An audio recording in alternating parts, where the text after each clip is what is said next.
Good evening, everyone. Welcome to Southern New Hampshire Cancer Public Information Meeting. My name is Dr. Sai Chirala. I'm the Bureau Chief for the Population Health in the Division of Public Health Services in the Department of Health and Human Services. And today you'll be hearing a presentation by Ms. Whitney Hammond, our Cancer Program Administrator. Ms. Hammond will be sharing some background information, current data, and next steps for the department's response to community concerns about cancer. We want to thank all town managers who helped us to promote this meeting and helped to schedule it at a time that would cause least conflict with other community events. I want to acknowledge and thank all of the people who are taking their time this evening to listen to our presentations, to those who have reached out to us already, and to the people who have submitted questions in advance. I want to take this moment to address some of the questions. We have been talking with the individuals from Southern New Hampshire since early December to understand what the questions they have, to learn about their own experiences with cancer and other health issues. I want to take a minute to reflect on the seriousness of this issue and share that we have been hearing from folks around the clock because they're concerned and want to understand what's going on. People have been contacting us wanting to know what they can do to help and to prevent others from going through the cancer, what they are going through. I'm overwhelmed with the wisdom and insight and of all the people who have called us. People understand about their cancer and very much want to understand what might have caused it, but also realize that this is not going to be possible. People have shared their understanding that there are a range of risk factors that can be associated with different types of cancers, and that it is unlikely that we would be able to determine a specific cause for their cancers. We have learned how challenging it is to have a cancer and an environmental exposure intertwined. We are working to help support people as they navigate this through. We want to thank our Department of Environmental Services for being our partner in working to respond to multiple dimensions, multiple scopes of this work involved in this situation. I know we had the opportunity to talk with a number of people who have been impacted by kidney cancer or have loved one be diagnosed.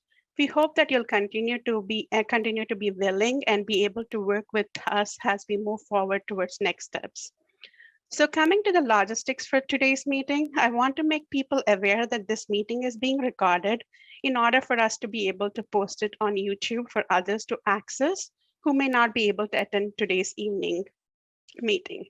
This meeting is being hosted on Zoom, which includes both our web-based option to join and a phone number for people to dial in.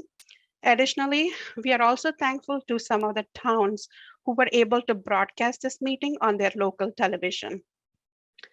In an effort to be very inclusive as possible, we are going to offer a few different options for submitting your questions.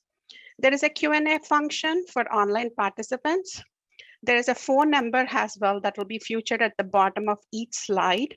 If you're watching from home, viewers can call 603-271-4959 to ask any question at any time during the webinar. If you're calling into the webinar, we'll give you instructions when we get to the Q&A section of the agenda. We also would like to invite anyone to contact us after the meeting if you would prefer, and contact information will be shared at the end of the presentation. I know many of you have sent in questions and have other questions about like your water and the status of other agencies' work in your community. We have provided that information at the end of the presentation with more detail on who can respond to the questions that might go beyond the scope of this meeting or our investigation. Lastly, we are always looking to improve our work in the community meetings as we serve the public. Please do consider taking time to complete our evaluation that will be shared at the end of the meeting and also will be sent out via email to people who registered for the meeting. Thank you all once again. And at this point of time, I'm turning this to Ms. Hammond for the presentation.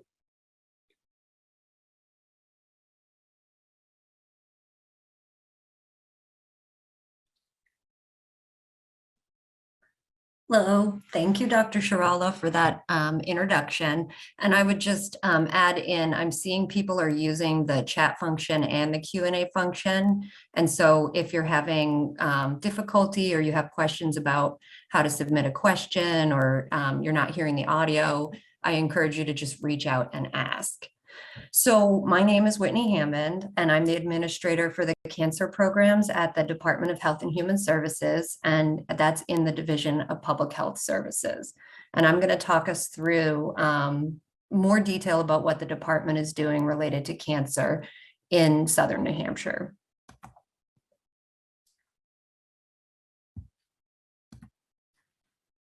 So I've sort of framed my slides around just questions, and really a lot of that was based off of, I feel like that in the last month and a half or so, we've been getting a lot of questions, and that's really been what has helped to guide my thinking about what people might be interested in hearing in today's meeting. So what is this meeting about? I'm going to do my best to provide some background on the department's response to concerns about cancer in Southern New Hampshire. I'm going to describe our process for community response and really help people to understand what we've done and where we might be headed. One of the biggest things I want to do, and I think this is really important for people, is to clarify what we can and cannot do. I think there are a number of things that we wish we would be able to do and questions that we wish we could answer, and those aren't going to be feasible given the protocol that I'm going to go over. But I want to make that clear for people so they understand. I will share some of the preliminary findings that have been shared previously in December of this past year.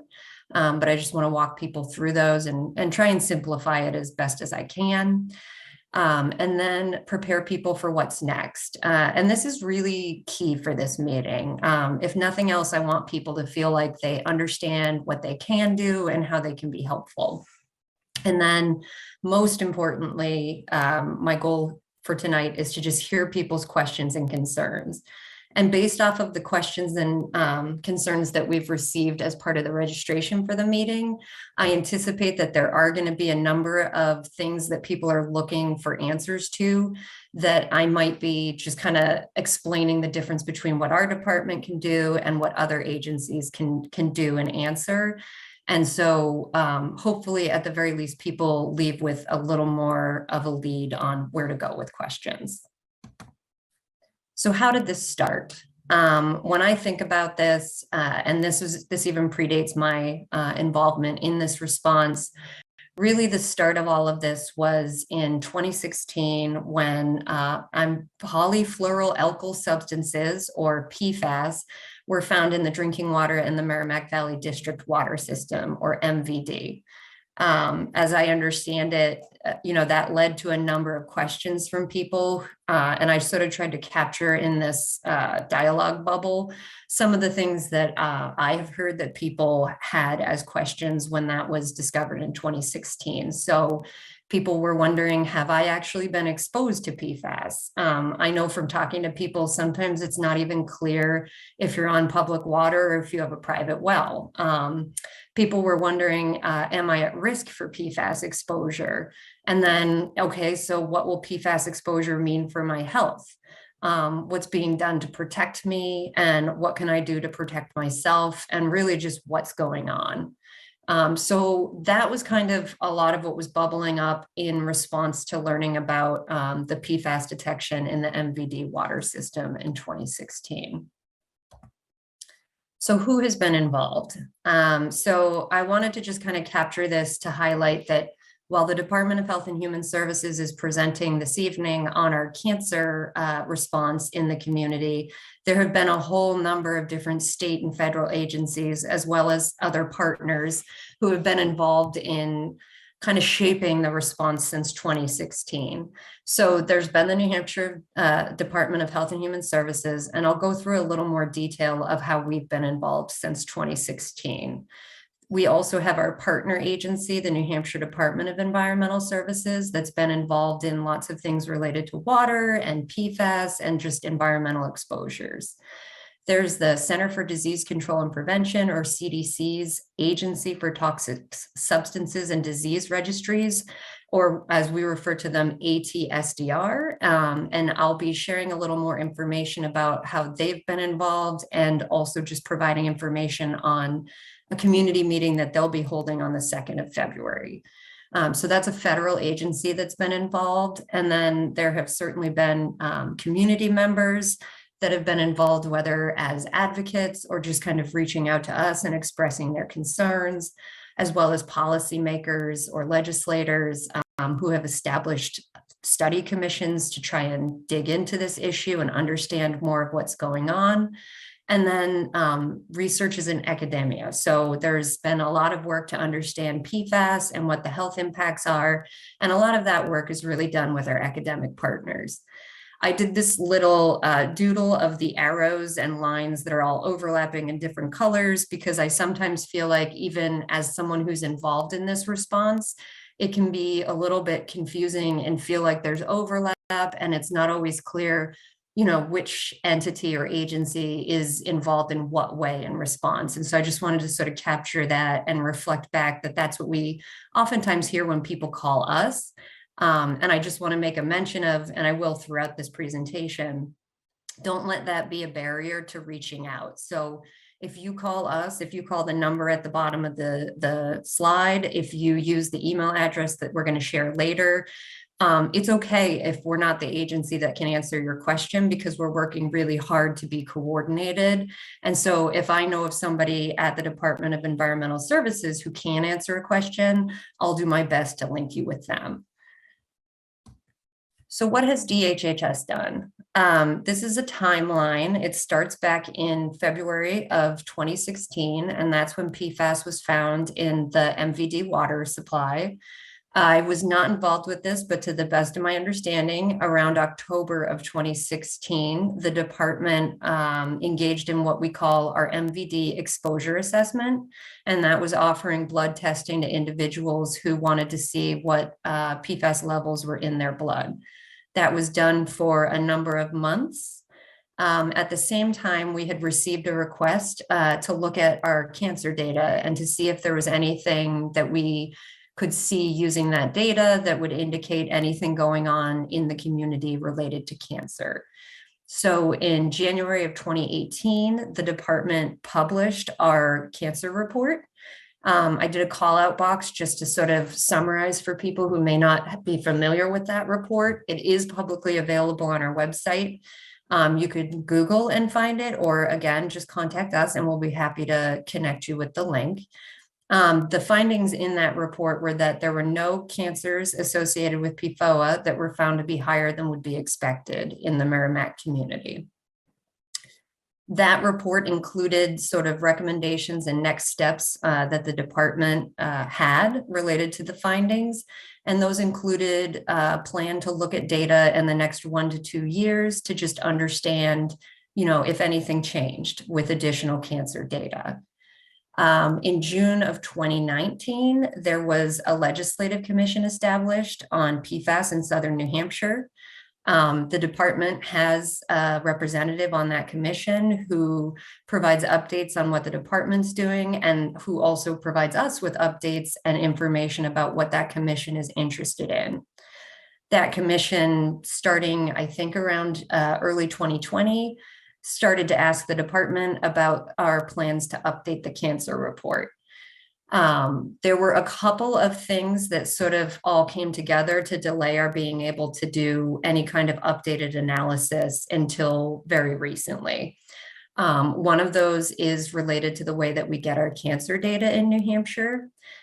So the way that we gather all this information about anybody who's diagnosed with cancer that lives in New Hampshire is through the hospitals that do the diagnosis and treatment of individuals.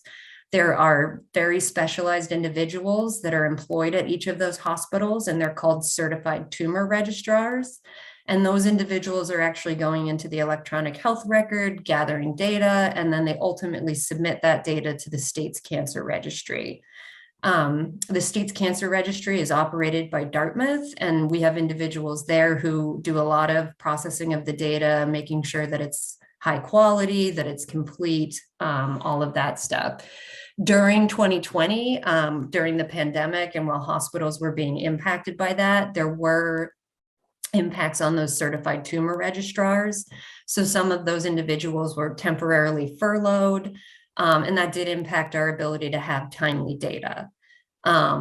We also had a vacancy beginning at the very start of 2020, and our cancer epidemiologist, who is sort of ultimately the individual that looks at our cancer data, that position became vacant and has remained vacant, and still is at this point in time. In an effort to still be able to respond to people's concerns and requests for updated data, we did work to use our chronic disease epidemiologist and to have him do the analysis of cancer data to help us to look at what was going on. And so in December of 2021, the department did provide an update on cancer analysis to the 737 Commission, which is the Commission on PFAS in Southern New Hampshire.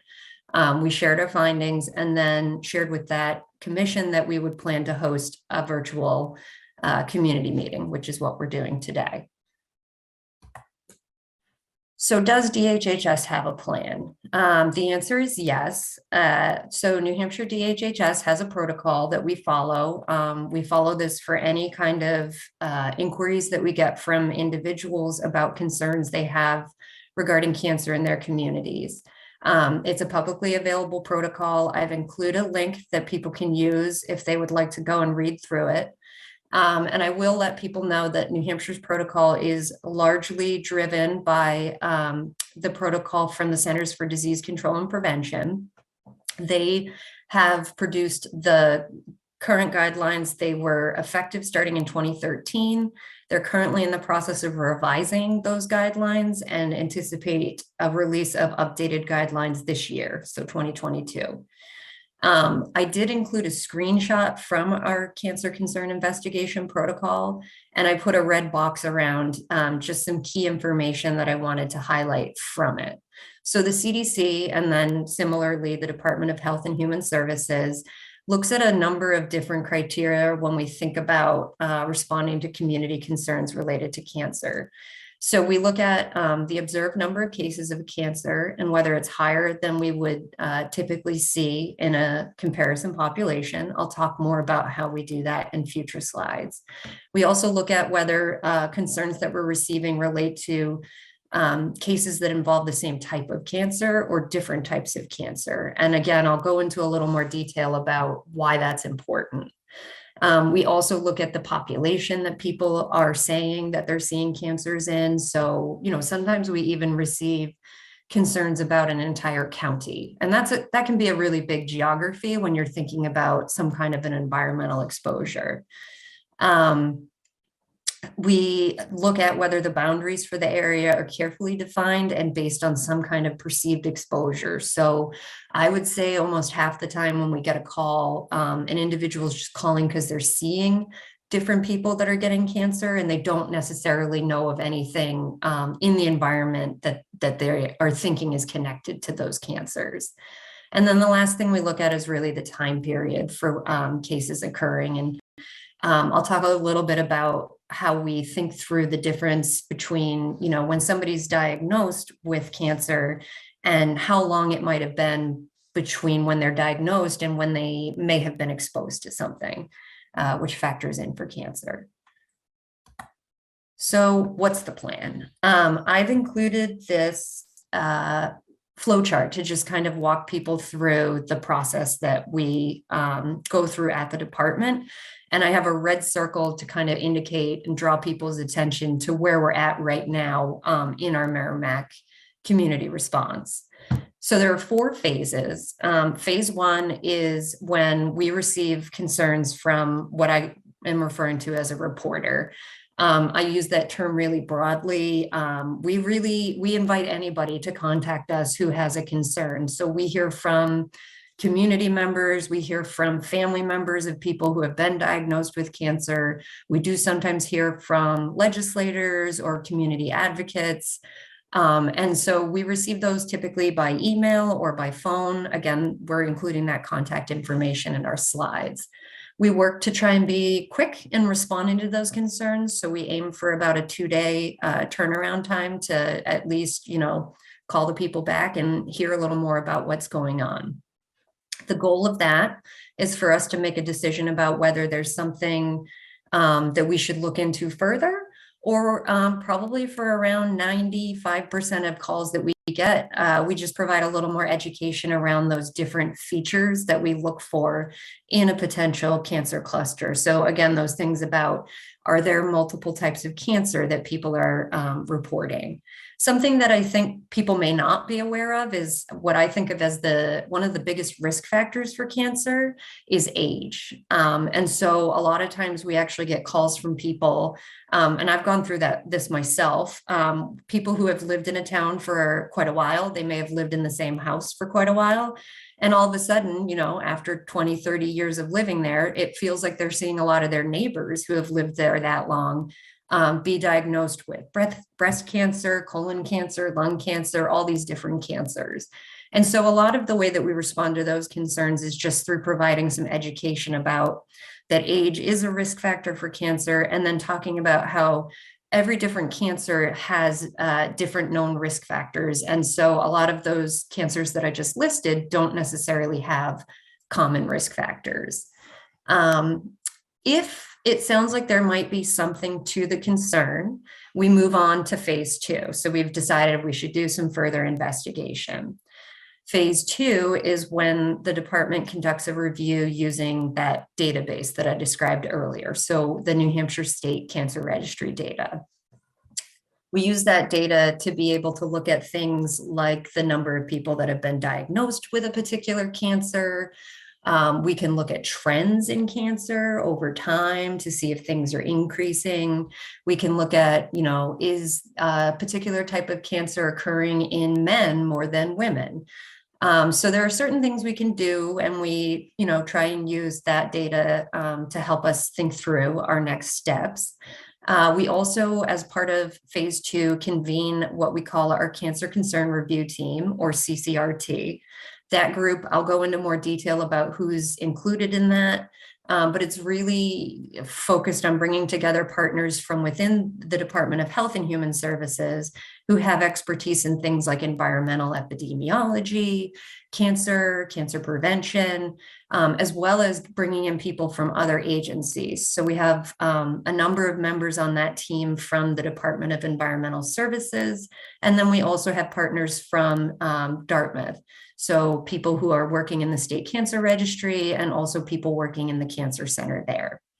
The goal of the CCRT convening and looking at the cancer registry data is to, again, make a decision about should further investigation occur? Should this go to phase 3? So in the case of Merrimack, back in 2018, when we did our first look at the cancer registry data and looked at cancers, we looked at all sorts of different types of cancer and did some analysis, and ultimately concluded at that time that there should not be further investigation because we weren't seeing any kind of signals indicating that any particular type of cancer was higher than would be expected. So we sort of looped back to that first box in phase 2 and kind of started this process again in 2021.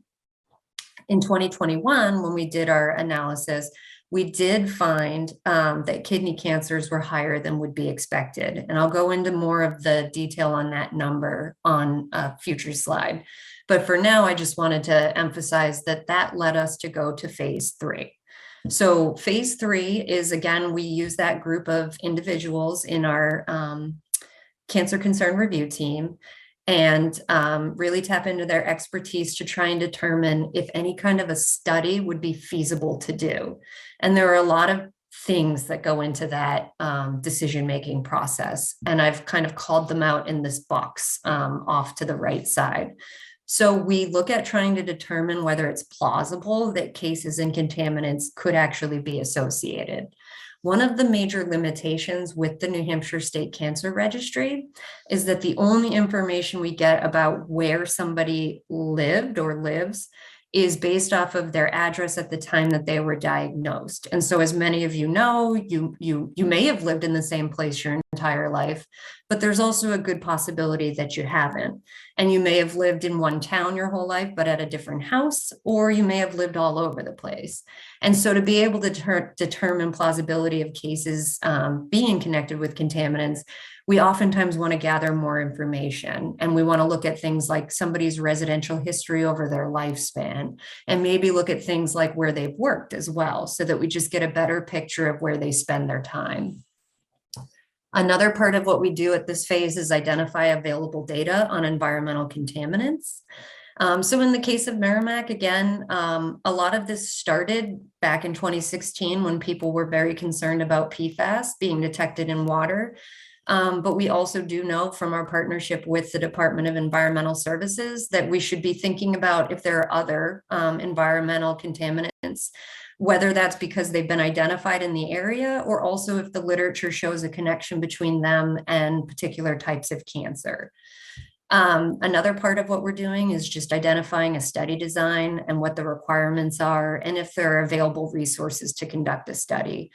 So, I'm sure people can imagine that there are costs associated with conducting a study. You need the expertise of someone to design the study and carry it out. So we're in the process of sort of thinking that through. You also have to identify the parameters of a study. And one of the biggest things that we're focusing on now, and I do want to answer questions about tonight, is what we refer to as our case definition. And that's really thinking through and trying to make the best decision about how specific to be with how we define a case. And that means, how granular do you want to get in terms of thinking about how you define the geography of somebody? And I know we received a lot of questions from folks that don't live in Merrimack, but might live in a neighboring town like Litchfield or Londonderry or Bedford. And so they've asked, are we likely to be involved? Is that geography being considered in this? And that's absolutely part of what we think through when we think through our case definition. And you really want to be careful to be, as inclusive as you need to be, so that you're, going to have good numbers, and you're going to be able to identify anybody impacted, but at the same time, sort of specific enough that you don't sort of water down the results of what you're looking at. So there's a lot of work involved in the case definition. Also talking through how you might identify people to be controls. So people that don't have a cancer diagnosis that you might be able to compare to your cases. And then just the feasibility of obtaining data from study participants. And I talk about that a little more for number 6. Oftentimes, I think when you hear the numbers, when I in my future slide, when I talk about that there were 66 cases or people who were diagnosed with kidney cancer in Merrimack, it's difficult to understand why that wouldn't mean that 66 people would be willing to give us all the information about their residential history. And I always just like to draw people's attention to that each of those 66 cases is a person who might be going through cancer treatment actively. They might be going through other things in life that are going to make it so that now is not a good time for them to be participating. And so we do a lot of work to try and understand if that's the case and how many people might be willing to participate, because it won't likely be all 66. So a lot of our work is exploring the willingness of people to participate in a study. And I do want to just take a second to acknowledge we have received a lot of calls from individuals who live in the community and have been diagnosed with cancers and have expressed a willingness to participate. And that's a huge help to us. So I encourage anybody who thinks you might be somebody that would be touched by this, reach out, let us know if you're interested. We will keep your information and include you in our future steps. So we're at phase 3, and we're really figuring out, is a study feasible? And if we decided that, yes, a study is feasible, we would go on to phase 4. I put in here that DPHS conducts a study, but it's really DPHS figuring out a partnership with an academic facility to potentially do further study. And I'll talk a little bit about the nuts and bolts of what that could entail. But for people, for right now, it's good to know we're in phase 3 and we're kind of where that red circle is in terms of study, is a study feasible? So what is a standardized incidence ratio? I really kind of am going to try to balance I don't want to get too technical, but I don't want to, be so kind of high level that there's not enough information for everyone. So standardized incidence ratio is really what's recommended by the CDC as the way that we look at cancer in a community. We calculate it to give us an estimate of the likelihood that there's an excess of cases in a certain population of concern. And I underlined the estimate because in a future slide, I'll talk about kind of the nuance of it being an estimate, and that there is a little bit of a window of where, when you make an estimate, you sort of have what you think the potential lowest estimate is and highest estimate. And I'll get into that in a future slide. Since cancer rates vary by age, which I talked about earlier, cancer age is definitely a risk factor for cancer. The SIR is a really good tool for us because it looks at age-specific rates.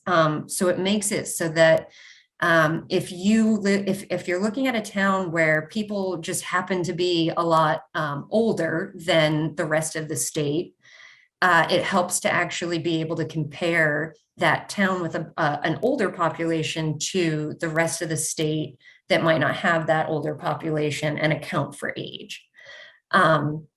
The SIR is the recommended measure for comparison of cancer in small areas. So if anybody's ever taken the time, and if you haven't, I encourage you to do it. Look at the department's website. We have a data portal, and you can actually look at a lot of different cancer data at a county level or at a state level. And you'll see in those situations, we don't use a standardized incidence ratio. We really just look at age-adjusted incidence rates. And that's because we're looking at larger groups of people, and it's a little bit easier to compare. But in the case when you're looking as small as a town with maybe 4,000 people, this SIR is really the recommended way to compare things. And as I was trying to think through, for people that, don't necessarily know the details around the statistics with this SIR, I wanted to give them an example of something comparable. And the best thing I could come up with was, if you've got a car, you're probably familiar with all those little lights that can light up on your dashboard. My husband finally explained this to me after I called him a number of times and said, this one's lit up. The genie lamp is lit up. What do I do? So you've got the difference between the red indicators that really tell you, stop now. And this is exactly what's wrong. So you've got your battery, you've got your oil. The SIR is not like that. It's more like your check engine light. So the check engine light tells you, like it's a signal, like something could be going on. You probably want to, bring this to the garage. But it doesn't tell you what's wrong. You still need to do a lot of additional diagnostics and gathering information before you can really understand what that signal means. And for me, I think of the SIR as that check engine light. So hopefully that helps to kind of clarify where we're at in terms of really understanding what's going on. So what have we found? So this is the more detail around the numbers. So we analyzed back in 2018, we analyzed 27 different cancer types in Merrimack. And if you think back to when I was talking about the protocol that we have and that the CDC has recommended, that's not really what they recommend doing. When somebody has a concern around cancer, typically the guidance is that you try and focus in on, a particular cancer. And if it's a particular environmental exposure, then you maybe look at cancers that the science has shown are related to that environmental exposure. But in 2018, to be as responsive as possible, and because the science was still really emerging around PFAS, the department went ahead and looked at all 27 different cancer types. So those included, and again, you can look online at our report and you can see the detail by cancer type, but all those different, breast, colon, prostate, all those different cancers. And so that went above and beyond what the science has really shown is associated with PFAS, which would just be kidney cancer, testicular cancer, and pancreatic cancer that have some evidence of an association between PFAS. To be consistent with that initial report from 2018, we went ahead and ran those numbers again. So we looked at all 27 different cancer types, despite the fact that, again, we knew that there was only evidence around those 3 types of cancer in PFAS. So we ran all the numbers, and we did find a higher number of people with what we call kidney and renal cancers in Merrimack. What did that boil down to in terms of actual numbers? So the number of people that we saw who were diagnosed with kidney cancer in Merrimack was 66. That was compared with what we would expect to see based off of looking at rates in the rest of New Hampshire. We'd expect to see 47 cases. And that was for a pretty good chunk of time. So we ran the numbers looking from 2009 to 2018. I am happy to give more information about the cancer registry and the limitations in terms of how recent we can look at data. My quick answer is 2018 is the most current data that we have. We have information from beyond that, but it's not considered complete. And so we're not generally encouraged to be looking at incomplete data. So we did, in addition to looking at the numbers and seeing that there was a higher than expected number of cases, we did testing to look at whether that number of cases is what we call statistically significant. And I underlined the word statistically because I have received feedback over the years in this position that a lot of times people hear the word significant and they'll hear, oh, that number was not significant, or it was statistically significant.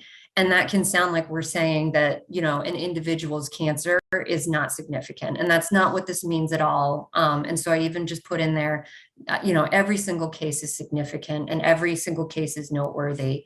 In the case of statistical significance, that was really looking at, given that it's an estimate, does the estimate that we're looking at fall into a range that would make it above what you would expect to see.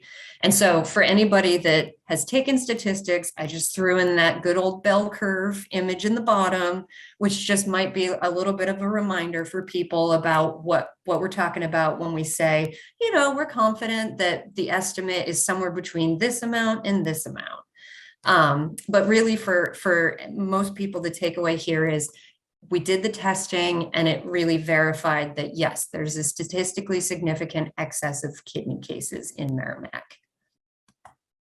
So what does this mean? So, and I kind of pulled these together. Myself and one of my colleagues at the department have been responding for the last 6 weeks or so to calls from people. And I wanted to just sort of summarize some of the big ones that we've gotten and give an answer to them. So does it mean that there's something in Merrimack that's causing kidney and renal cancers? So does that significant excess of cases mean that?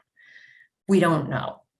As I said, we don't even know until we collect more information if individuals that were diagnosed with kidney cancer while living in Merrimack had actually been living there, for more than a week before they were diagnosed. That's probably not the case, and it isn't for 66 people. But again, until we get more information, we just really don't know. Does it mean that PFAS is causing people in Merrimack to get kidney cancers? Again, we don't know. We do know from the scientific literature that there has been an association found between PFAS and kidney cancer, but we also know that there have been a number of other risk factors identified for kidney cancer. And I know from having talked with individuals that have called us that have been diagnosed, that a lot of them have talked to their doctors and are familiar with a number of different, known risk factors. There are some other environmental exposures that have been found to be connected with kidney cancer. And then there are some of those more typical things people are familiar with, things like, smoking or, other lifestyle things. So right now, we don't know that the finding means that there's a connection. Does it mean that DHHS is going to look into other kidney-related health issues? So again, I think this is a really frustrating thing to have to explain to people, and I wish that it wasn't the case. But my answer to that is we don't have data for this. So the department there's actually a law that has established the state cancer registry, and that law gives the department the actual statutory authority to be looking at data and to be carrying out this investigation. And we just don't have something comparable for other health-related issues. A lot of what I work on at the health department involves things like diabetes, heart disease, oral health. And none of those have something comparable to that state cancer registry. So it's not that they're not really important things. And it's not that, PFAS, which is really driving the concern here, isn't shown to be associated with other health issues. It's just that the department is working within, what it is we actually have for data and what we have statutory authority to do. Another really common question we have received is, does it mean that there's a connection between cancer and Saint-Gobain? And again, I just have to emphasize, at this point in time, we just don't know. And it's very possible that even if we go through all of the phases that I outlined in our protocol, and we get to that phase 4 and we do a case control study, it's not necessarily going to be possible to determine a particular source or entity that is connected to PFAS in a water system that a person may have been exposed to. So again, just we don't know at this point in time. And I know for a lot of people that still doesn't change, your belief about a connection. So who is involved? I just wanted to give people a little more of a sense of who's in that cancer concern review team for the department. I'm here presenting today, but I am not the expert on a lot of these different topics. I'm really the facilitator, the person who pulls together all those different experts and tries to work through that protocol that we have. And so we have people that participate on that who have a lot of knowledge around cancer epidemiology. That's really, how do you look at the numbers? What's important? What are the questions we want to ask and answer with our data? We have people with expertise in environmental epidemiology who understand things about, how do you map people with cancer? What do you want to look at in terms of geography? We have a lot of expertise, both from our department and the Department of Environmental Services, around what's called risk communication, or just trying to translate all of this complicated stuff in a way that makes sense for people. And then we have experts on the guidelines for cancer cluster investigations, and then even people who are familiar with the geographic area and environmental concerns of the community. As we move along, we may look to add people. We know how important and valuable it can be to actually have members of the community be participating in our decision-making, and individuals who have been impacted by the cancers we're investigating. So what happens next? So the next part of what we're doing is considering the possibility that cases and contaminants could be associated. So a lot of that's going to involve trying to gather information about where people have actually lived, worked, to kind of add to that data that we have in the New Hampshire State Cancer Registry. We're actively working to understand people's ability and willingness to participate in giving us that information. We'll be determining study questions and design. So we are working really closely with Dartmouth and researchers there to understand, what do they think would be feasible in terms of a study and getting a study that could be funded. So we're working with them. Depending on what they come up with, we may need to look to identify a different lead organization. And then another part of what we're doing right now is really digging into, could there be funding available to do this type of a study? So in New Hampshire, the department, as I said, we have the sort of legislative authority to be doing this type of investigation, but we don't actually have much in terms of resources to actually operationalize that final step in the protocol, that phase 4 case control study. That's something we really need to leverage partnerships to do. So what about other towns? We have looked at cancer data for more than just Merrimack. We've included, and we looked at these individually. So we looked at cancer, those 27 different cancer sites for Merrimack. We did the same type of calculation for Litchfield, Bedford, and Londonderry. And in all of those towns, we didn't get that signal around any of the PFAS associated cancers. So again, if you think about my analogy of the car and the dashboard, we didn't get the check engine light in those communities. That doesn't mean that we won't do everything we can to try and consider those additional towns being included in that case definition that I talked about.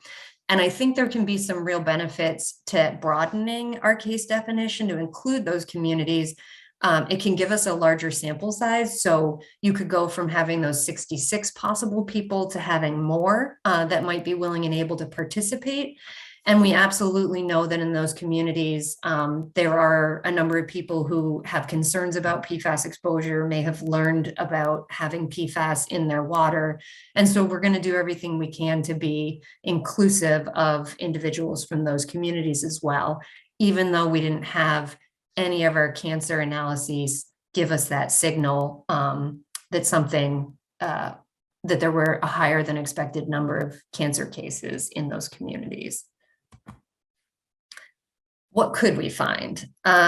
So really at the end of that entire protocol, if we get to phase 4, the most that we can find is if an exposure is associated with an outcome.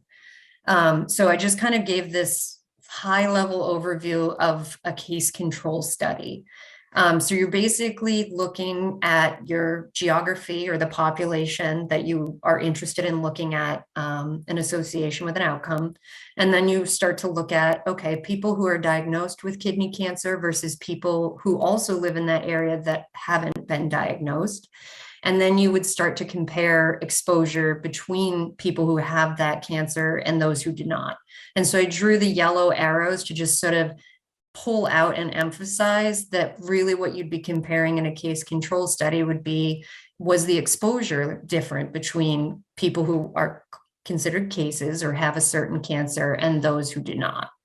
And so that's really what's going to be feasible with a case control study. What can't we find? So we've had questions about a lot of these things, and I just want to kind of set realistic expectations for people about what we won't be able to find with the department's investigation. So we're not able to find a cause of an individual's cancer. That's just not the nature of a case control study. And I know that's not satisfying. I know everybody really wants to understand if some particular thing caused their cancer or their family member's cancer, but that's not what the department's able to do. We won't be able to find that there's a specific cause of an environmental exposure to a chemical contaminant. So again, we'll look at exposure and the differences between people who have a cancer and don't, and level of exposure. But it's really not the Department of Health and Human Services that does the sort of tracking back from an exposure to what was the source of it. We won't be able to find a connection between PFAS exposure and some sort of new health outcome that's not identified in the scientific literature. That's really not the role of the department. There are other agencies and certainly people in academic institutions that are very much focused on this and answering the question of what are health outcomes associated with PFAS exposure. And so we'll be, keeping an eye on what it is that they're doing and finding, but it's not going to be the department that's able to make that kind of a connection. And then I included this image. This is my own dog, Cece. I just included her picture because I can't emphasize enough how many people have reached out to us and expressed concern about their pets. They may have pets that have been diagnosed with a cancer, pets that have a tumor, and they're really wondering if there's something in the environment that's causing that. And as much as I wish we had data on pets, that's again, just something the department doesn't have access to. And so we're not able to do any kind of additional investigation. So another big question that I get from people, and I think this is one of the most important things for people to take away from this evening, is what can you do? Because it might feel like there's not a lot based on what I've said, but there is. So I'm trained as a social worker. One of my favorite little tricks is when you've got a to-do list, you always start it with something you can check off right away. So I wanted to just sort of start by saying you're already doing something by being here tonight. I know it's not probably people's, first choice to be spending time listening to me and learning about this, and but really, educating yourself and getting more information is a huge first step. Another thing you can do, and I know a lot of you have done, is share information about our investigation with other people. I think my colleague got a phone call from somebody the other day who's living in England, had lived in Merrimack, and somebody who's still living in Merrimack, that's a friend of theirs, had reached out and said, hey, you should know this is going on. And those are the exact kind of community connections that we just don't have at the department. We don't have some kind of a way to know who's lived in Merrimack and moved away. And that's really the value that you all bring. So please just share our contact information, share what you've learned. This presentation is going to be recorded and is going to be on YouTube. And I'd encourage people to share it, post it. That adds a lot of value. Reach out to us and let us know if you think you might be a case. Really, we want to hear from you. We'll take time, we'll listen. And even if it isn't the case that you would meet that criteria, we could learn a lot from you. So again, reach out, don't hesitate. You can just email us. If you prefer to call us, you can even write us a letter. And then participating in next steps of our investigation. I know for everybody that's not going to be possible, but if it is, the more people that are able to participate, the better our sample size and the more we might be able to understand. Participate in other community meetings from other agencies. If you think back to that, crazy image of all those arrows and the sort of, mess of all these agencies trying to help and respond to community concerns, I know there are a lot of meetings. So I know just next week on the 2nd at 6:30 p.m., there'll be another meeting where the ATSDR is going to be presenting their report on the health impact study that they've done. And again, if you participate in that and learn about that, that's another thing that you can do. We did receive a lot of questions from people about different cancer screenings and what's recommended. And I am happy to respond to those as best I can and to kind of connect you with different, web-based resources that'll highlight the different recommendations around cancer screenings. But talking to your doctor is also a really good idea if you're concerned about your health. They're going to know for you individually, given your age, given your family history, what is recommended. And then really just don't be shy. Contact us. We're pretty much responding within the day to emails and phone calls. That number is mine. I will answer the phone and I'm happy to talk with you and just hear what your questions are or any concerns that you have. And we're trying, maybe people have heard this term. I think we're doing a good job with this. We have a really strong partnership with the Department of Environmental Services. It's sort of a no wrong number or email approach. So if you contact me and I think, gosh, this isn't something I can answer, this is a question about the public water system and understanding what's known about testing for public water, I'm going to do my best to connect you with the person at the Department of Environmental Services who can give you that answer. So just call us. Don't worry about getting the right person. So what should you remember? These are the takeaways, because I know I went over a lot today. This is a signal. It's like that check engine light. It's not the red one. We don't know what it means, but it's a signal to look closer at kidney cancer. And that's what we're working to do. Probably no surprise for people. Government isn't known for moving quickly. It will take time. It's going to take time to gather information from people who have or have had kidney cancer.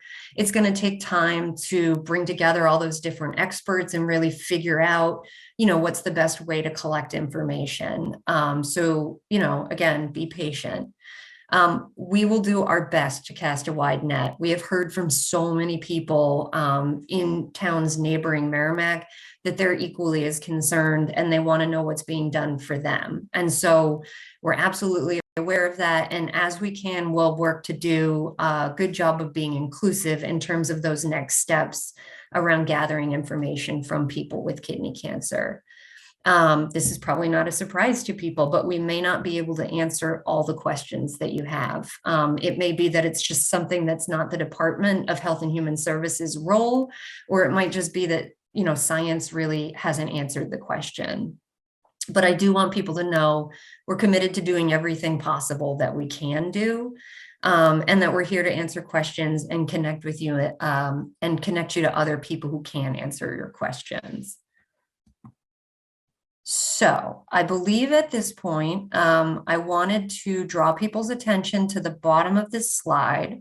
We have a phone number available because we know that some towns are broadcasting this on local television stations. And so for people that are participating in the meeting that way, if you have questions that you want answered, because we're going to just enter into a Q&A session, just go ahead and call that number and we have somebody, Andy, who's answering the phone and will relay your question to us. We also have the Q&A box, which I can see we've got maybe around 27 questions in. And then I'm going to take time, though, first to go through a list of questions that we received as part of the registration for this meeting. I do want to first say before I switch, I'm going to switch from sharing my slides, and I think Victoria is going to put up a slide for when I'm answering questions. But I do want to say, if you submitted questions and they're outside the scope of what the department is focused on, hopefully you've heard back from somebody at our department about who would make sense to connect with at a different agency. Let me just put this up for people. Now that I'm looking at this, the font is a little bit small. I believe the slides are going to be sent out as follow-up to this meeting, so people should be able to look and kind of see more closely the different contact information. I put myself in the yellow box here, so that's my name, my contact information. And then folks at the Department of Environmental Services were kind enough to share with me the different sort of types of questions that people might have related to PFAS in the area, and all the different people they have available to answer questions. So you'll see there's somebody listed for general questions about just in general PFAS and funding. There's a toxicologist who can answer questions about health and exposure. There are people who can talk specifically about site investigations, drinking water, and even air-related issues. So some of the questions that we received, actually a lot of them, almost half, were related to things like PFAS, water testing, if there's funding available to help people with testing water, installing treatment systems. All of those things are really more in the Department of Environmental Services, agency. So I'm not going to go through that whole list because my answer would just be talk to this agency. But I am going to go through the questions that relate to our investigation. So Victoria, I'm going to stop sharing my slide. There we go. And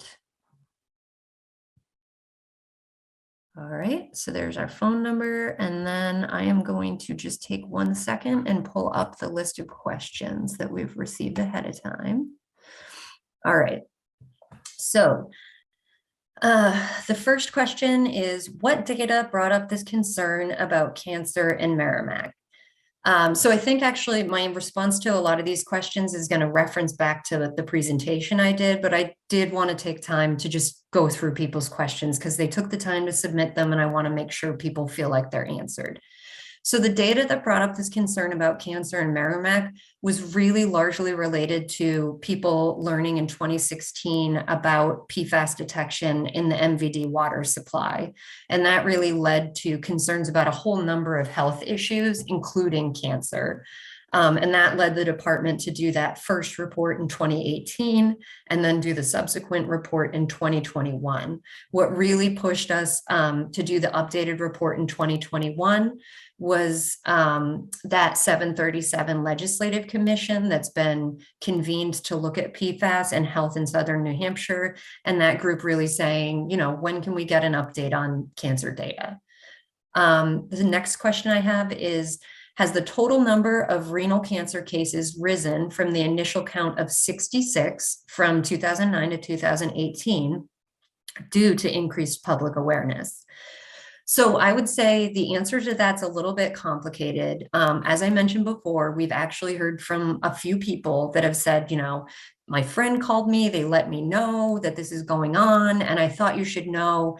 I didn't live, I've lived in Merrimack for a long, long time. I then moved from Merrimack, and, a year later I was diagnosed with kidney cancer. So I just wanted to let you know, because I'm guessing I'm not, counted in your study.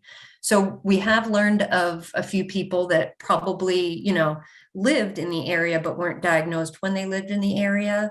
And we're keeping track of that. And I would invite people, if that describes you, reach out, give us a call, send us an email, because that's something we don't know using our state cancer registry data. That said, if you think back to that analogy of the check engine light, we already have our signal. So we're not really looking at sort of recalculating that standardized incidence ratio, because we already have a signal that's significant, that's kind of telling us we should do our next steps. So that's sort of the two-part answer.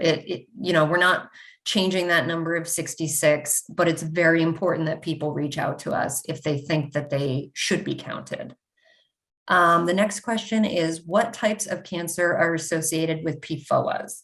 So the way that I'm going to answer that is largely based off of the scientific literature, and really particularly looking at cancers that have a found association beyond just one study. So the three cancers that we've really referenced as being related to PFOAs are kidney cancer, testicular cancer, and pancreatic cancer. Next question is well water and bladder cancer. This is what I have. So in response to that, bladder cancer is not one of the cancers that was found to be higher than expected in Merrimack. There has been some research into well water and bladder cancer, in particular in northern New England, which is Vermont, New Hampshire, and Maine, and looking at the connection between arsenic, which is another environmental exposure that can occur and is much more common in northern New England than in the rest of the country. So there's been research looking at arsenic in drinking water and bladder cancer, and that research has shown an association between the two. The next question is, I'm curious as to why other cancers have not been added to the list. For example, colon cancer. I became very ill. So in terms of the list, I think of two different lists. One list is the list of cancers that we included in our cancer analysis. I didn't include it in my slide deck, but you can see the cancers that were looked at in two different places. So we have our 2018 report that's available on our website, and that'll list the 27 different cancer sites that we looked at, and that does include colon cancer. The other list that might be referenced here is the list of cancers that are associated with PFOA. And again, I would just sort of go back to the way that we're defining PFOA-associated cancers relates to the scientific literature and what's been found so far. And so it doesn't mean that in the future there might be enough kind of research and evidence to show a connection. But for the department's response, we're really letting the scientific literature lead our sort of list of defined cancers associated with PFOA. The next question is, I want to know more about kidney cancer. I would be happy to connect with anybody who is interested in getting more information about kidney cancer. We have a number of really good resources that we use, whether it's the American Cancer Society's website, The Centers for Disease Control and Prevention have some really nice web resources that would provide information about kidney cancer and what are the known risk factors for kidney cancer. And then I would absolutely recommend that you also talk to your doctor, get more information from them about their understanding about what's recommended around kidney cancer and, you know, what you should be potentially thinking about. The next question we received was breast cancer concerns and death. I'm going to guess that that's somebody saying that they are concerned about breast cancer rates in the community. And I would, again, kind of refer people back to the 2018 report. And then our data from 2021 is available as well on our department's website. And in both those instances, we did look at breast cancer. And we didn't find a signal that there were a higher than expected number of breast cancers in that community. The next question we received is there medical data about the local incidence of cancer? Is there evidence of the link to St. Gobain's? So part one, yes. We're really fortunate. As I said before, cancer is one of the few things that in the state of New Hampshire, we have excellent data around the incidence of cancer. So the New Hampshire State Cancer Registry has been operated through Dartmouth for decades now at this point. And Dartmouth, you know, the folks there could tell you all the different kinds of awards and certificates they've received over the years from the CDC around their data quality, the completeness, the timeliness. So we really do have a state-of-the-art cancer registry in New Hampshire that enables us to look at data. The second part of that question is there evidence of the link to St. Gobain? And I would say, you know, at this point, no, and there may not be the ability to even make that kind of a link, even when we've completed our investigation. Next question is, does this have anything to do with the town's water problems? So yes, the investigation itself was started based on 2016 and finding levels of PFAS detected in the MVD water. So that's what really led to the investigation. And that's definitely something that we're keeping in mind as we continue to develop our approach around gathering data. You know, that residential history will give us a lot of information about whether people are on private wells, whether they're on the public water system. And then we even do have data about PFAS levels in the water based on a lot of the work that our partner agency, the Department of Environmental Services, has collected. The next question is, are the high rates of cancer due to St. Gobain poisoning our groundwater by illegally dumping toxic chemicals? So I think I've answered this at this point. So there aren't high rates of cancer overall. It's a higher than expected number of kidney cancers found in Merrimack. And at this point, we don't have any ability to link that with any particular organization or any particular environmental contaminants. So for now, the answer is no. The next question is, has a survey been completed to assess cancer rates in Londonderry? So there's sort of two pieces to that. The first is none of our data is done through survey, which I think is actually really nice. There's no burden on people to alert us when they're diagnosed with cancer. That's something that the law has been established and enables us to gather that data from those different hospitals that are diagnosing and treating people. And so we have that data, and we have looked at that data and done the analysis for Londonderry, as well as I said, Litchfield and Bedford as well. And we just haven't found a similar signal there. Have you investigated cancer clusters in Litchfield? I know of 5 cases in my neighborhood, myself included. So investigated, I think, is a little bit strong. We have done the analysis looking at cancer data for those 27 different cancer types in Litchfield, and we haven't seen any significantly higher number of cases than would be expected. The second part, I know of 5 cases in my neighborhood, myself included. That's a situation where I would absolutely encourage you to reach out to us, let us know. You know, that's really valuable information for us to hear, and we would invite you to do that. The next question is, can we get screened for cancer to make sure? And does Saint-Gobain cover the costs? Thank you. So a little bit of a nuanced question. You can get screened for cancer for a number of different cancers. If memory serves, recommendations, and these vary for individuals. So it depends on your age, it depends on your gender, and it really depends on your personal preferences too. So I would largely encourage you to talk to your provider about cancer screening, talk to them about your concerns, and ask them what's recommended. I've shared on the slides my go-to resource. I use this personally before I go to the doctor, is the United States Preventive Service Task Force, or USPSTF. That's the kind of non-biased guiding body that looks at different clinical procedures and makes a determination about whether they're recommended. People are probably familiar with the cancer screenings that have pretty strong evidence and are recommended, and those include breast cancer, cervical cancer, colorectal cancer, and lung cancer, and in some cases, prostate. But again, that's not going to be for every person, every age. So you really want to talk to your doctor. In terms of kidney cancer, there is no recommended screening at this point in time. So you could talk to your provider if that's something that you're concerned about and want to know about early signs and symptoms. And then the second part of that question was, does Saint-Gobain, or would Saint-Gobain cover those costs? No, that's not something that is established.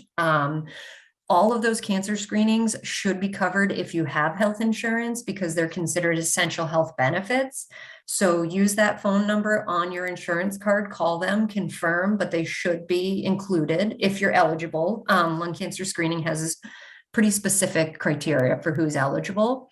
And if you don't have health insurance, but you're really concerned and you're interested in getting screened for cancer, our department, and actually this is within my section, so I oversee the program, we do operate a free screening program for breast and cervical cancer screening for certain individuals who meet the criteria. So if you're interested in that, please use the phone number or email that we've provided, and we can get you connected. And we have screening sites all across the state. Is it next question is it recommended that people who grew up here be tested, especially if they have thyroid issues? And are there any studies on kids? So I'll break that into pieces. So is it recommended that people who grew up here be tested? No, there's nothing from what we found that would lead to any kind of difference in clinical recommendations for cancer screening, especially if you have thyroid issues. Nope, that shouldn't alter the clinical recommendations. But again, I would talk to your provider and see what they recommend. And then if there are any studies on children. So I'm not the person that has the pleasure of reviewing all the scientific literature around PFAS and health impacts. I did include contact information for the Department of Environmental Services toxicologist. He is the person I would recommend connecting with if you're interested in getting more detail about, what studies have been included, what populations have been included in different studies, what health outcomes have been studied, and he can probably connect you with some other good resources and reports. The next question is, what is recommended for screenings to catch any cancer in the early stages? Again, I think I covered this in the earlier question. I highly recommend the USPSTF and talk to your provider. The next question is, what can you tell us about access to mental health services for cancer patients and their families in these towns? I can tell you that those large hospitals that we call cancer centers that diagnose a lot of people with cancer and are providing treatment for them, they also oftentimes do have people on staff, whether that's social workers or people who are running support groups. Those are great places to start. And you can even reach back out to, if you have a provider that treated you for cancer and now you've been discharged and you're really kind of struggling, I would recommend calling back that treatment provider. They can be really helpful connecting you with support groups or even helping to make recommendations to individual mental health providers that might be helpful.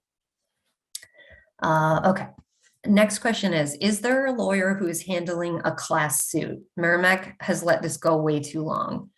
My answer for that is I don't know anything about that, but I would encourage you to reach out to your representatives. Those are probably individuals who would be aware of something of that nature. Next question is, there have been 2 kidney cancers diagnosed in my house, 1 death. Are we contemplating legal action? So my first response is, I'm really sorry to hear about that.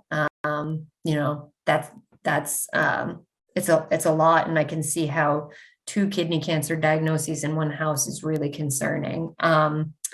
In terms of, are you contemplating legal action? Again, that's not something that I would be able to answer, but I'd encourage you to reach out and talk to others in the community who might be involved in that kind of a thing. And I would encourage you, if you're willing and able, to reach out to us and just let us know, tell us your story, give us a little bit of background, because that's really valuable to us. And then the last question that we received in advance was statistical comparison of groups with and without cancers discussed in study, specifically R-squared relationships and means testing. So I think this is actually somebody who's a little bit ahead of the game, and they're talking about wanting to see the sort of statistics and all that methodology that would be involved in the 4th phase of our response to community concerns. So they're really talking about that study design that I had the different blue boxes highlighting, and talking about that really the next step to understand, you know, is there something is there an environmental exposure that is, you know, different in people that have kidney cancer? Really what we would do is look to compare people with kidney cancer to those that don't have kidney cancer, and try and understand if there's a difference in exposure between those 2 groups. So right now, we don't have that, but that's absolutely what we'd be working towards in the future if we determine it's feasible. So that's it for questions I received in advance. And then I will turn to, is it Martha that's going to be running additional questions by me? Hello, good job answering all those questions. And some of them that are coming in are a little bit redundant. They've been asked before. So, and we do have quite a process for fielding the rest of the questions. Because we have the public participating in this meeting from several different ways on different devices, we're going to take questions in sections. And so for those of you who are watching right now on your local station, I want to just emphasize that you can call in, and that's the number that you've seen on the screen. That's the 603-271-4959 number. And Andy will answer your call, and then we will present those questions to Whitney. So the process that we're going to use tonight is, first, we'll address the questions that have been submitted in advance, and you've just heard those. And then next, we'll take the questions from those who are on the phone on this webinar. And so then we'll address questions from those who have called in while watching. And then last, the questions from those that have been circulating in the Q&A on this webinar. And you can continue to type those questions. All right, so we've covered the submitted questions. And so now we're going to take questions from the callers. So you were able to join this webinar by calling in. And there are several of you who have done that. So to maintain your privacy, we're going to call on you using the last 4 digits of your number. And so to do this, we need you to hit *9 to let the moderator know that you have a question. It's kind of like raising your hand. You'll let Victoria know that you have a question, and then she can give you access. So to speak, you'll need to hit *6. And then you will be muted automatically. So for those who are on the phone, we'll just pause for a moment. If you want to ask a question, hit *9. And Victoria will call on you, and you'll be able to ask your question.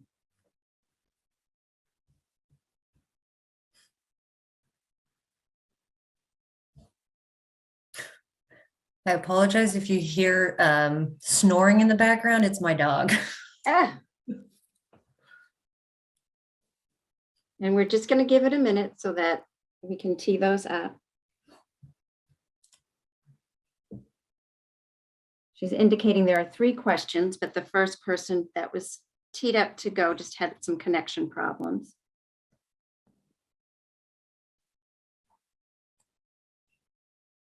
Oh, and now there are no raised hands. So I'm assuming now there are no questions from people who are on the phone and joining this webinar. So next, we're going to take the questions from people who have been watching this webinar. They're not registered for it, but they're watching it on their local TV because on the local station, because they were gracious enough to broadcast this. So to do that,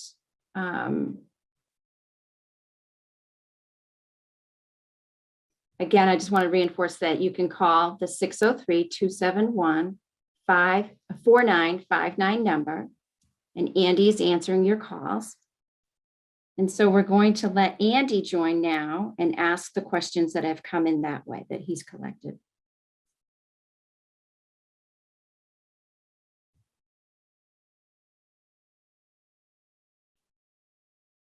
I'm actually on a call right now. So, Okay, we'll let you finish it up and then you can join us. okay. Good to hear questions came in that way.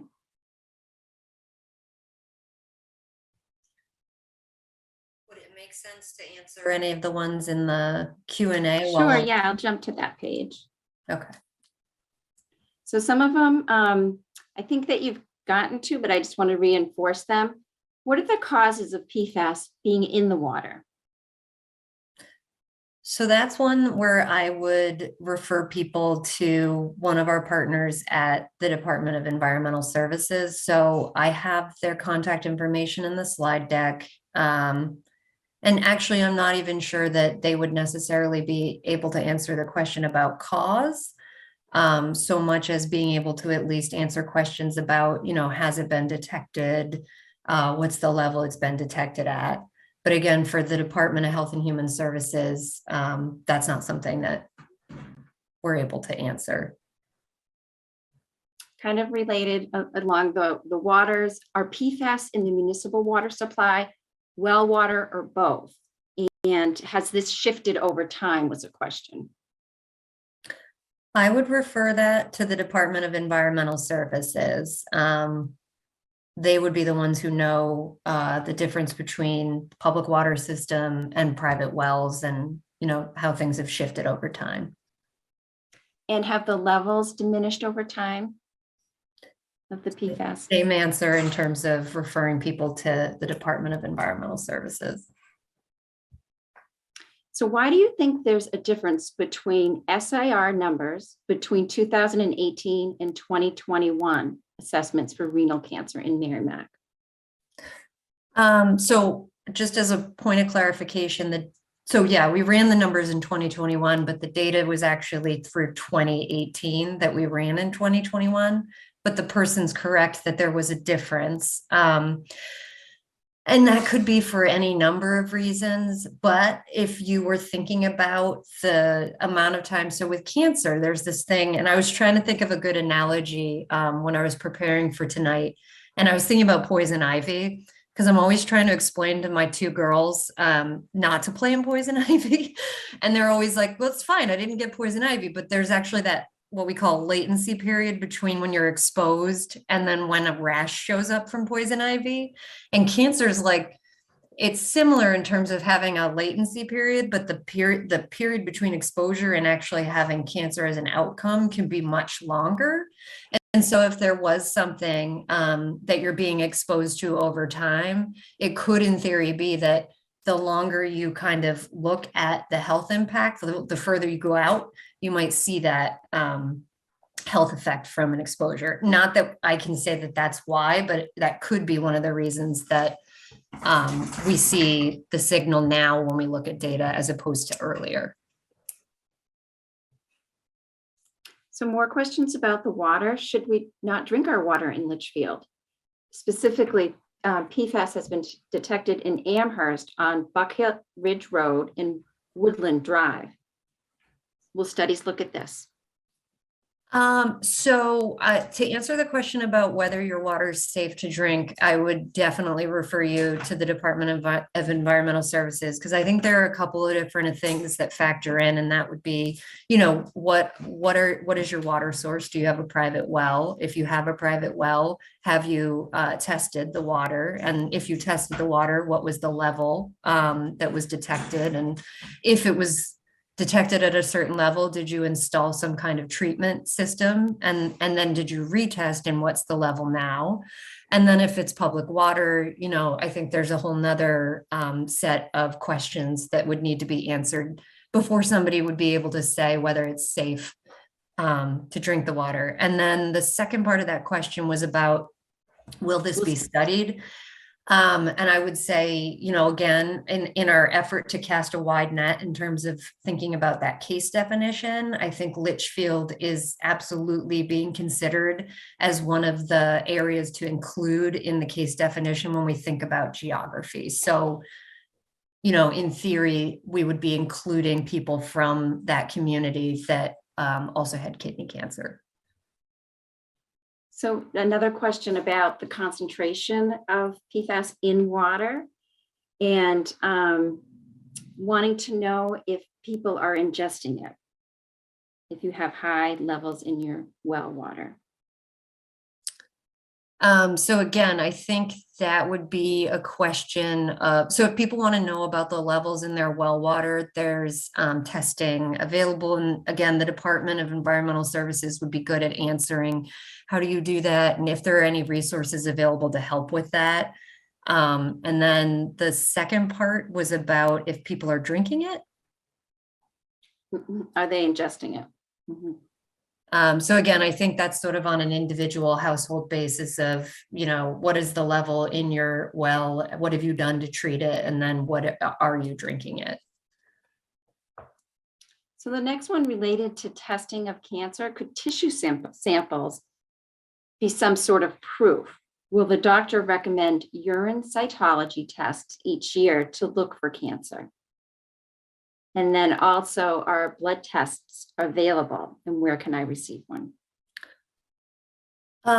So in terms of tissue sample, part of what we're having conversations with our academic partners at Dartmouth around in terms of that, part of determining if a study is feasible is looking at, what kind of information has already been gathered from folks. So if you think back to the timeline that I shared, and the MVD exposure assessment where we did blood testing, we're doing a little bit of digging into whether or not those samples would be something that would be available to do additional testing on, or if the results of those samples could be useful in some sort of a way to add to the data that we'd be capturing. So that could be something, and that's the sort of thing that researchers in academia, that's sort of the gold standard, and they would like to see the ability to do that kind of additional information gathering to look at things like exposure. Because again, I think the earlier questions about water and water consumption and levels of PFAS in water get to that, like, you can measure what's in water, but then it's also probably important to measure what's in somebody's actual, body in terms of what they've ingested. So that could definitely be a part of a next step. So this person's asking, of the 66 cases, is that data only from 2018? So can someone diagnosed with kidney cancer after that date participate in future steps? So if you're one of those cases, should you expect to hear from someone? I'm really glad that somebody asked that, because I meant to address it. So to answer the first part, the 66 cases are people that were diagnosed from 2009 to 2018. So if you've been diagnosed from, let's say, 2019 to, today, you're not included in that count of 66 people. That said, we might have your data available to us in the New Hampshire State Cancer Registry, because as I had said before, we get data, it's just not considered complete until 2 years after. And so as we start to try and outreach people and identify people who have kidney cancer that might meet the case definition, we'll likely use our cancer registry and try and use that address that we have from when somebody was diagnosed.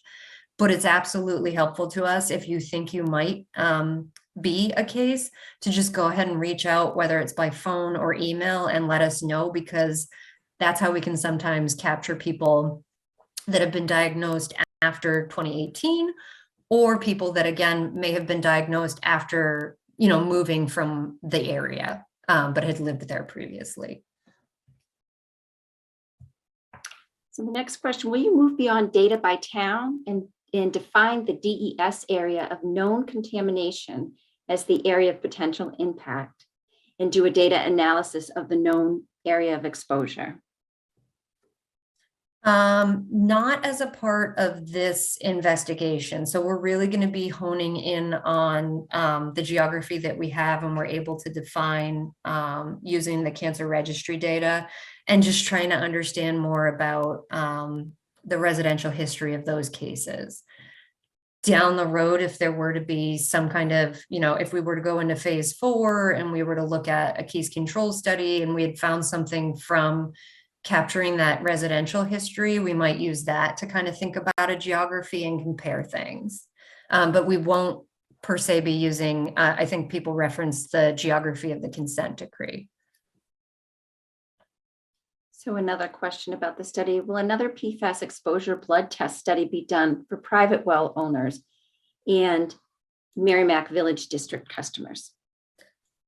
To the best of my knowledge, that's not something that's planned. However, I can, if people have that particular question and want to reach out, I will follow up and ask other people at the Department of Health and Human Services. That's outside the cancer program. It was a different program that helped to do that previously. And again, I have not heard that that's the case, but I don't want to say that as an absolute. And then another question was, person was curious, are urologists and oncologists showing an interest in sharing data to understand Merrimack increased rates of cancer, kidney cancer with Dartmouth? Yes. And those are all the different types of providers that are actually required by the state to report to the New Hampshire State Cancer Registry. So we do receive information about people who are diagnosed by urologists. And even then, we've been starting to reach out to those types of individuals to get their input during that convening of the Cancer Concern Review Team, that CCRT. So we're using that kind of expertise as well. So about the cancer registry, will you maintain a cancer registry of all exposed residents for the next 100 years, the lifespan of children who were exposed? So the cancer registry is, as I said before, legislatively established. It's been around since 1985. I hope that it would continue. There's no indication that it won't continue. That said, we are very reliant on federal funding from the Centers for Disease Control. We're one of the states funded for what's called the National Program for Cancer Registries. And if that funding were to go away, I'm not sure that we would be able to maintain the registry. But again, it has been around since 1985. And as far as I know, will continue to be supported. And so, yes, we would be capturing cancer data for all residents of New Hampshire. So regarding funding, this person wants to know, is St. Gobain funding any of your work? No, St. Gobain does not fund our work. We're funded entirely by our CDC grant funding for the National Program of Cancer Registries. And then we do get a small amount of state general funds to support us. What confidence do you have that you'll know when you get caught up on the data? How long will it take to catch up past 2018?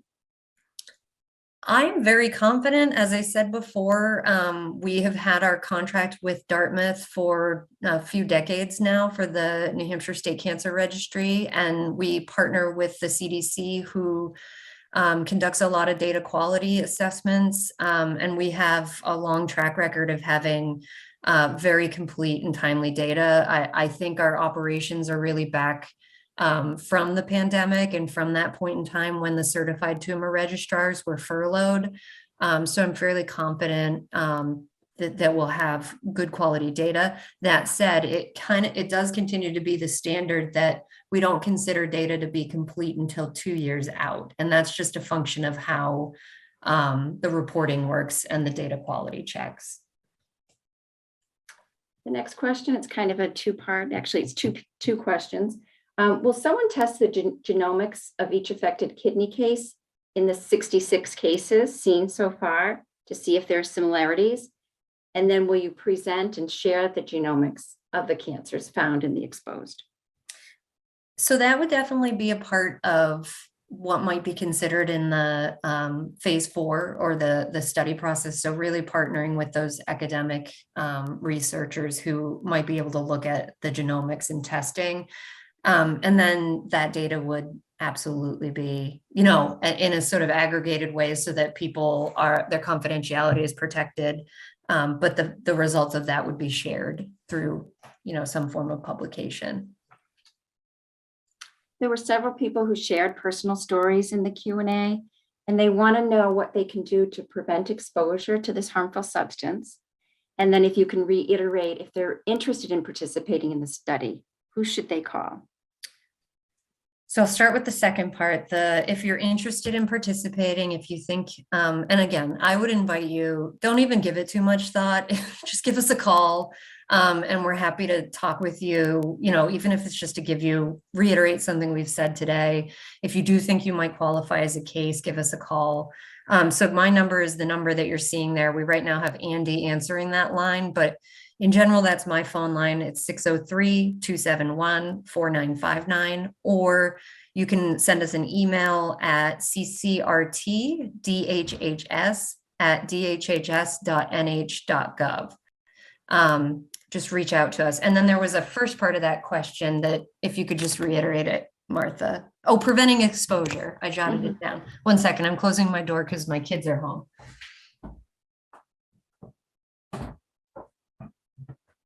Oh, I lost my visual.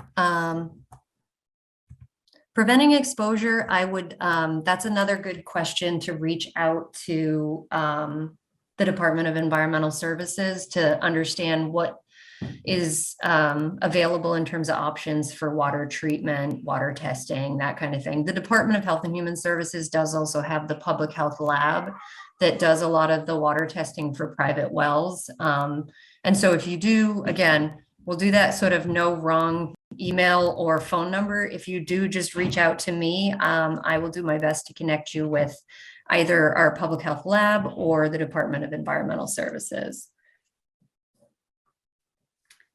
This is a question from someone who lives across the river from St. Gobain in Manchester and is curious and has a personal cancer cluster in their neighborhood, in their family.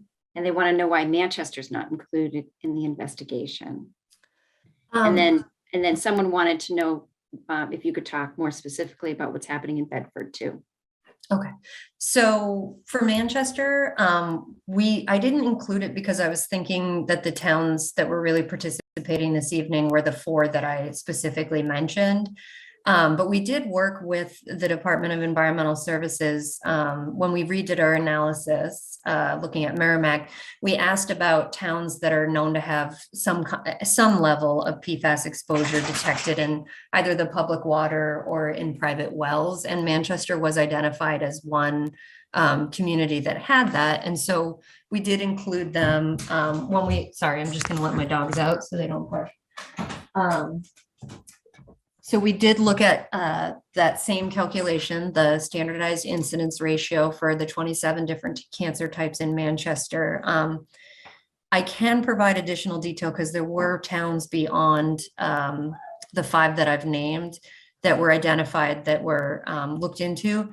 Again, for all of those towns, the PFAS associated cancers, the 3 that I listed, were not found to be higher than expected. And so again, for Manchester and for Bedford, it's that same sort of answer of we'll really try and cast as large a net as we think is possible when we do that case definition. And so it really could be that if you live in Manchester and you have kidney cancer, you might meet the case definition. And similar to what I've said previously, for that individual, again, give us a call, send us an email, let us know, because that's helpful information for us. We had a couple of questions that were related to diabetes. Would the diabetes program be able to look at kidney health, for example, through the numbers of cases that are on dialysis? And then another one to clarify, could they get a general sense of kidney health through the number of cases with diabetes on dialysis, not cancer cases? So the answer, two different questions, or two different people asking a similar question. oh, okay. Yeah, so again, in terms of what the Department of Health and Human Services can do, that's not something that we have data available to us to be able to look at, but that's, it sounds like the sort of thing that an academic partner might be, interested in doing, may already be doing as part of a study looking at the health impacts of PFAS. The department, it doesn't have a similar law in terms of what we have for the New Hampshire State Cancer Registry. So we just don't have the authority or the resources to be collecting that kind of data beyond cancer data.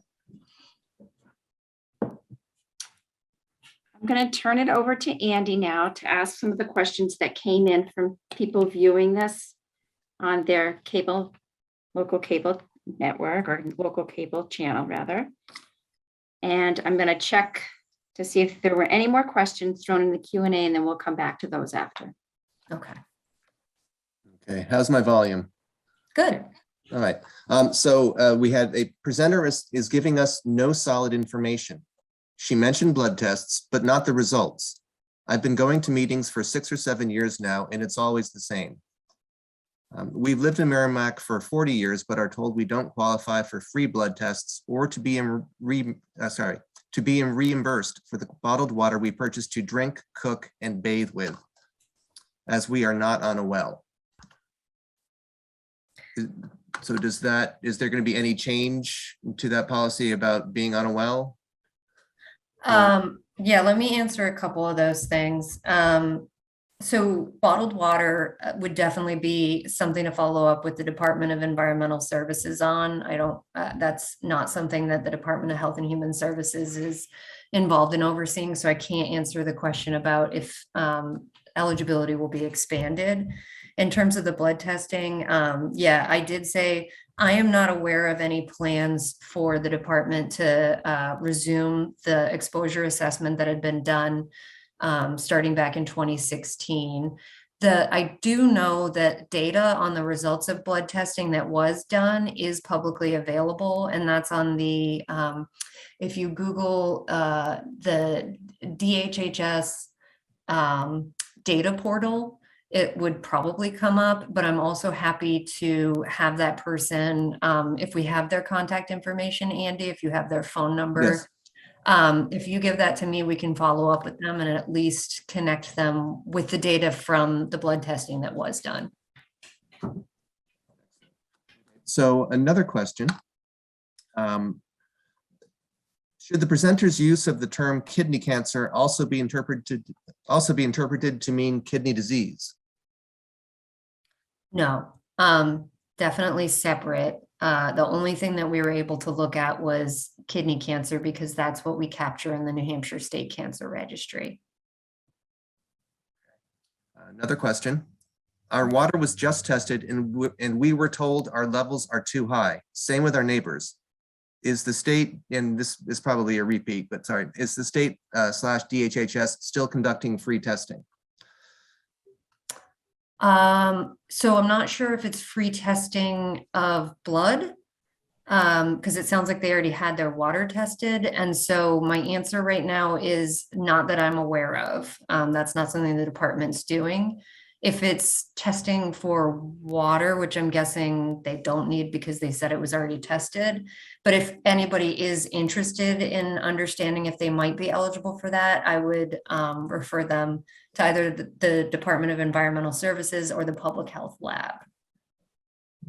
Excellent. And that was it. Okay. Okay, we had a few other questions that came in. I think that you've answered this, but it's an important question because it's being asked again. Why are we only discussing kidney cancer, even though PFAS may cause many different types of cancer? If kind of going back to the slide where I talked about that, we looked at, we did this calculation, which is really looking for that signal. And that's part of how we decide to go from the phase 2 to phase 3 of our cancer concern protocol. And so we looked at a number of cancers, 27 different ones, including the 3 types that have been shown to be associated with PFOA.